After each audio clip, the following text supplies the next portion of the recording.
Ayan guys, may itlog na naman si Mia at si Sugar. May bago na naman lilimliman. At yung kanilang mga inakay, ayan malalaki na. Ayan na. Tapos si Dagi, ayun si Dagi naglilimlim. Napisa na po yung isa niyang itlog. Hindi natin makita kasi laging nandoon si Dagi. So ayan po si Sugar, busy maglimlim sa kanyang anak, bagong itlog nila ni Mia. Dalawa yan, yung isa nadadaganan niya. Kanina nag-video ko hindi nakuha. Ewan ko pa nangyari doon sa video na yon. Malalaki na yung kukunin ko yan. Ibababa ko sila.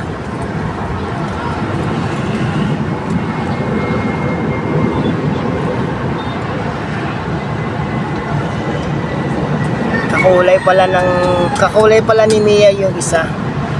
Yung isa bakit kulay puti? Sino kayo nakadali dyan? Maputi yung isa Ayan si Sugar, naglilimlim siya. Si 041 ang number ring ni Sugar. Gawa nga tayo ng sarili nating sing-sing. Bili ako ng hose na transparent. Tapos may mga ko dyan, yung parang ng antena. Yun ang nakita ko Yun ang gagawin natin. Tapos lalagyan natin yung pangalan natin na Kuya Miles TV.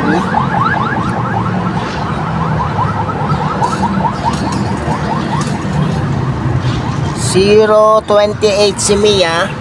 Pero may isa siyang tawag dito, sing-sing. Ito kasing si Mia ay galing sa Angon, Rizal. Bali si Mia na lang yung original natin na kalapate na nandito. Dahil si Grisel ay ipinahiram natin sa kapitbahay. Dahil yung isang lang kalapating barako ay namamarako pero walang mamarakuhan dahil walang babaeng alaga yung ating kapitbahay. So pinahiram muna natin si Grisel sa kanya.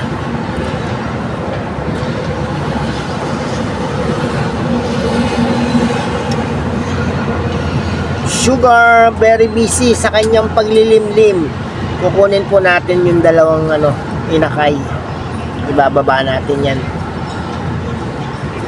Pero mamaya na lang muna kasi tanghali na tayo, magluluto pa ako. Papakainin ko pa si tatay. Tsaka tanghali na nga, 11 o'clock na. Malapit na mag alas 12.